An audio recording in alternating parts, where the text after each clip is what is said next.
This is a Fox San Antonio special. First Warning Weather 2014 Tropical Outlook. Good evening and welcome to our special First Warning Forecast 2014 Tropical Outlook.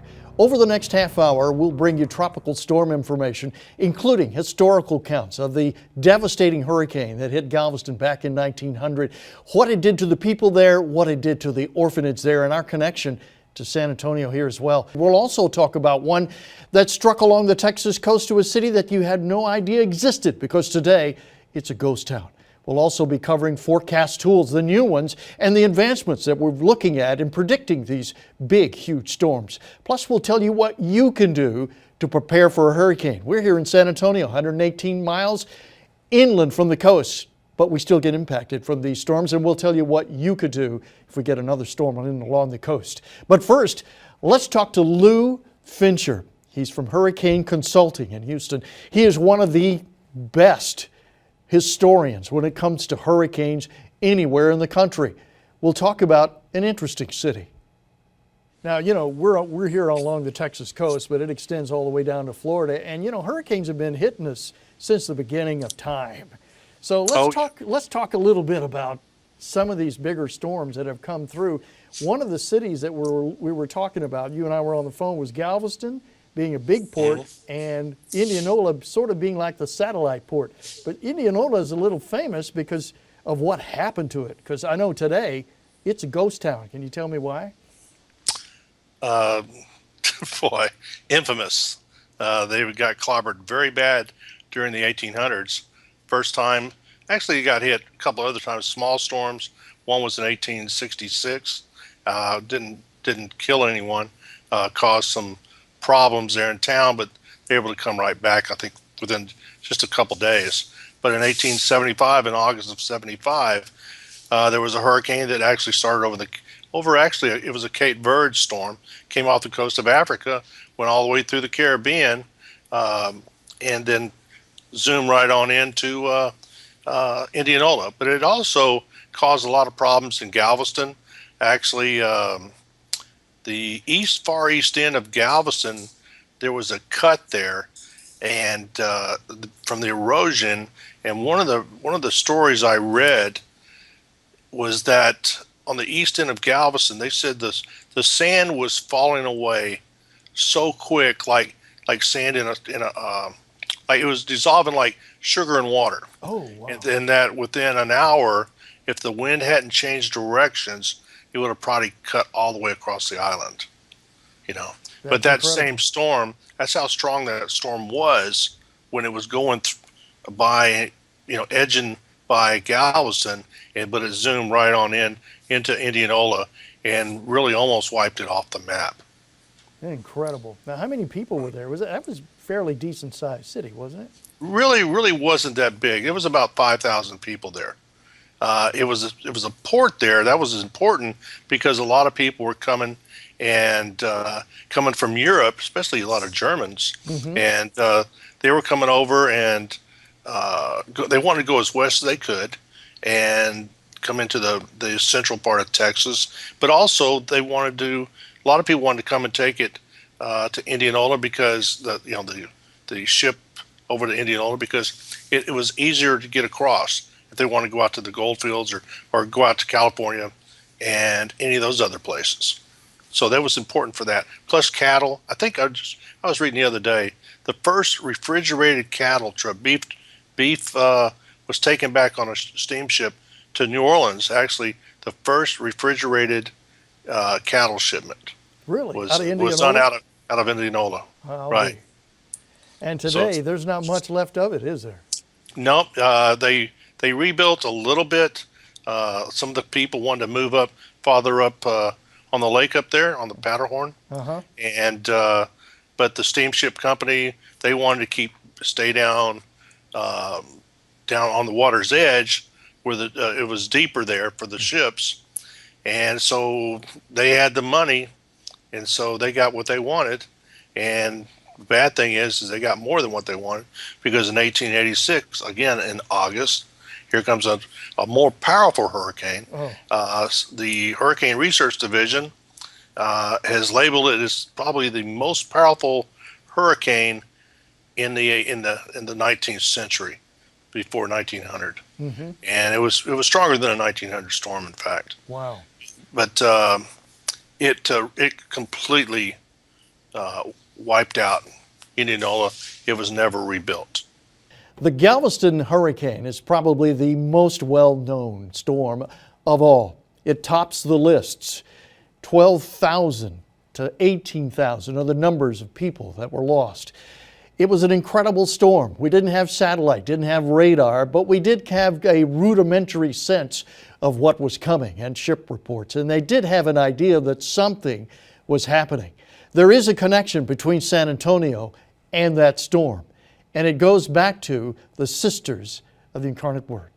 There's nothing in North American history quite like the Galveston storm of 1900. And it is really difficult for us to comprehend the magnitude of the disaster, because we look at photographs of buildings shattered by the impact of wind and water, of whole streets of houses reduced to piles of rubble and broken lumber, mangled bodies being carried on stretchers, etc. So at least 6,000 people lost their lives that day. When the waters of Galveston Bay, which is north of Galveston Island, and the waters of the Gulf of Mexico met with the storm, it was kind of like Ike several years ago here. Very much similar, because the water surged from, the Gulf of Mexico. And Galveston had been hearing for several days about a tropical storm that was coming. It was first over Cuba, and then it came over Florida, and then into the Gulf, like it usually does. The people really did not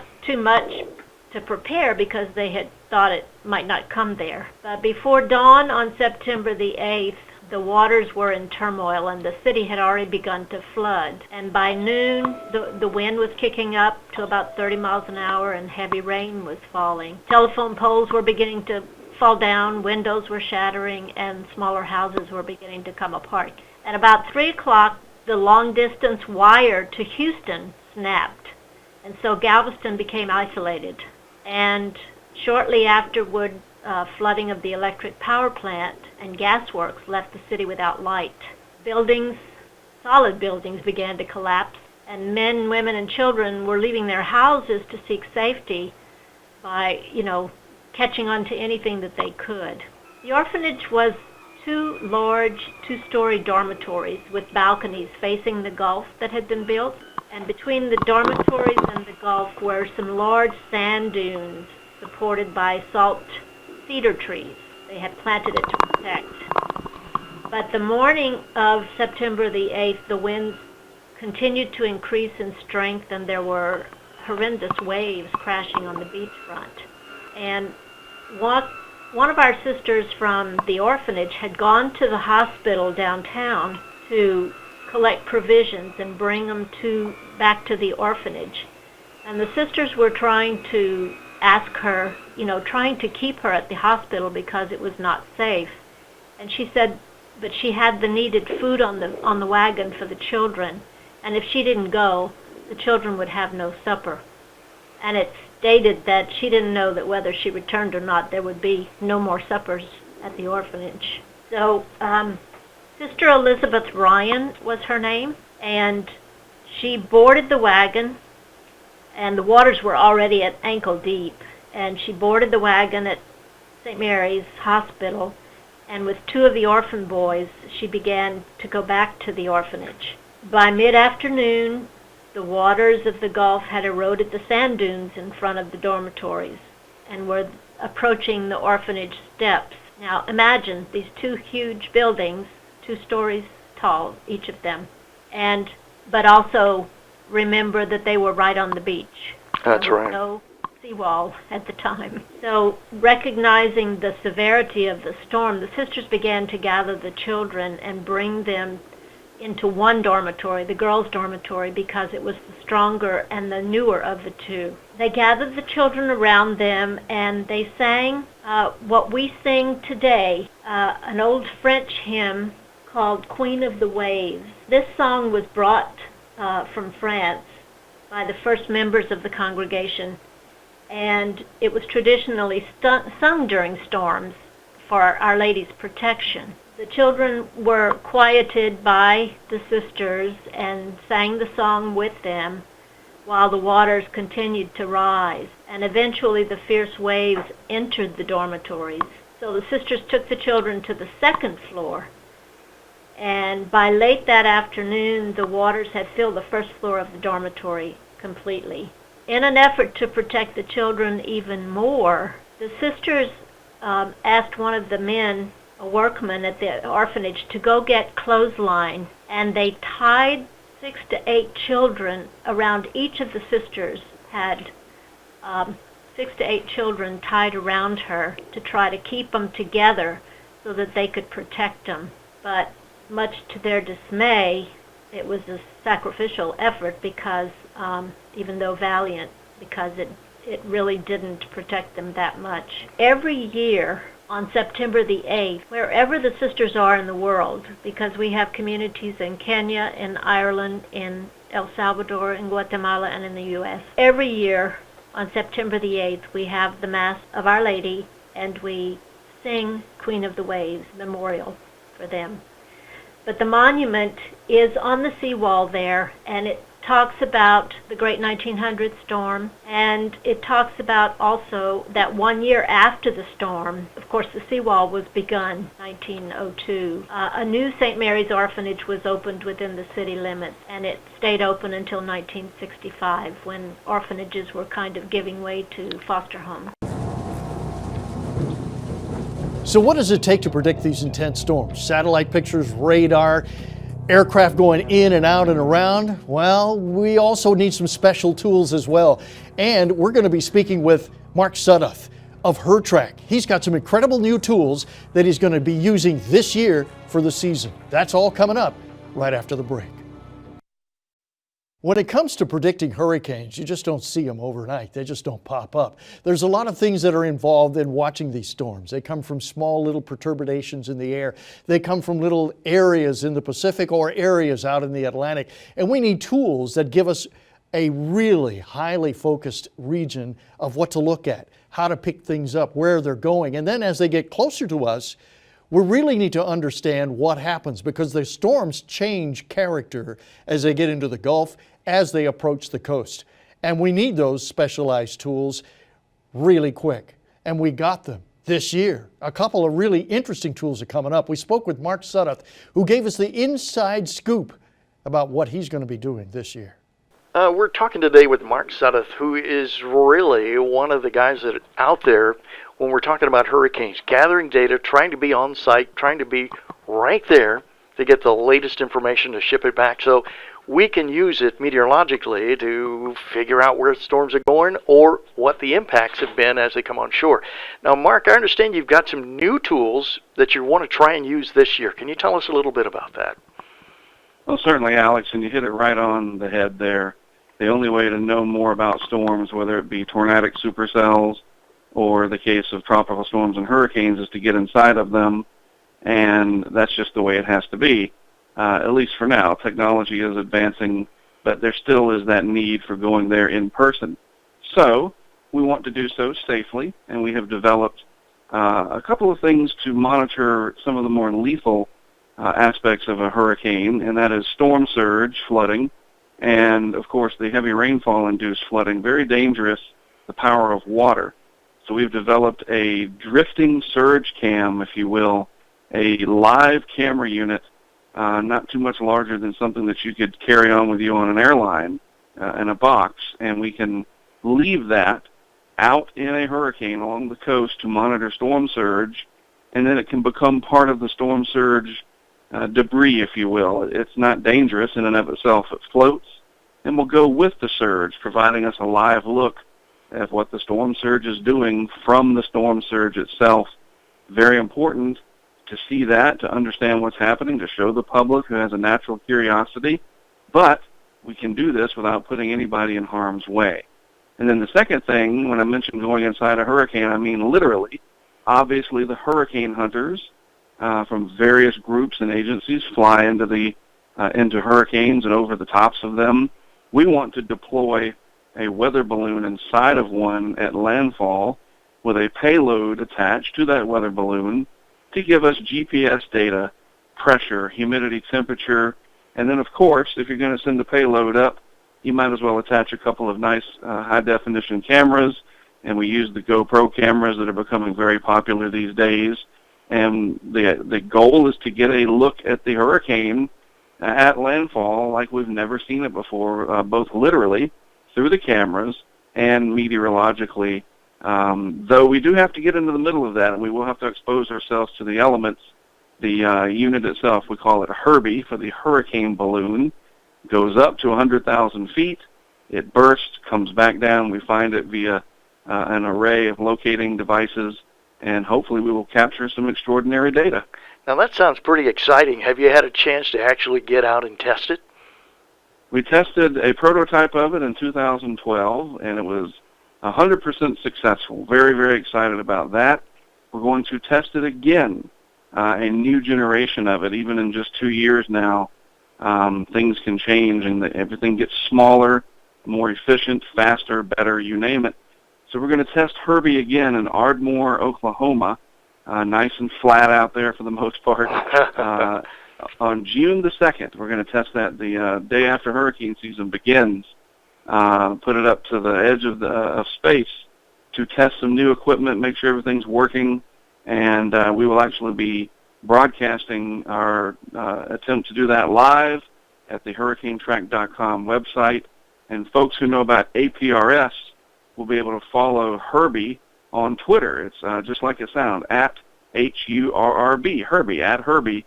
Herbie will be tweeting like the Mars rover tweets in first person. We'll have Herbie do the same. Absolutely. Coming up after the break, what would happen if we had a major hurricane strike the Texas coast? What would it do to San Antonio? Would we be prepared? We'll have the answers right after the break.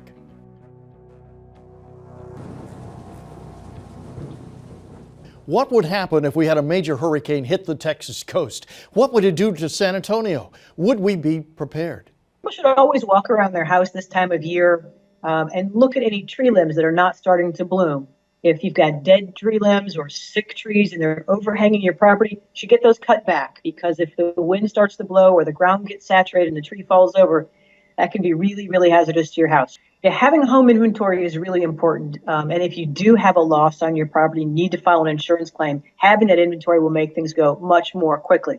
And with a video camera or your phone, you can walk around, open drawers, open closets, take pictures of everything if you don't have time to write it down. But you will forget things. We would urge people to look at their roofs. Right now, go out, have a professional come out and look at your roof and make sure there aren't any broken or cracked or missing shingles or tiles, and that everything is secured and tied together.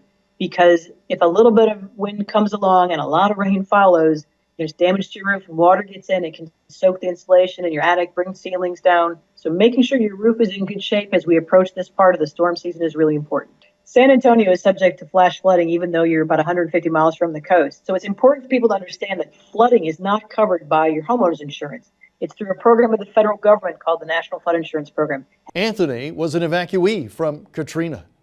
The biggest threat of a hurricane is the water, the wind and the water. I'm a Hurricane Katrina evacuee, so I should know.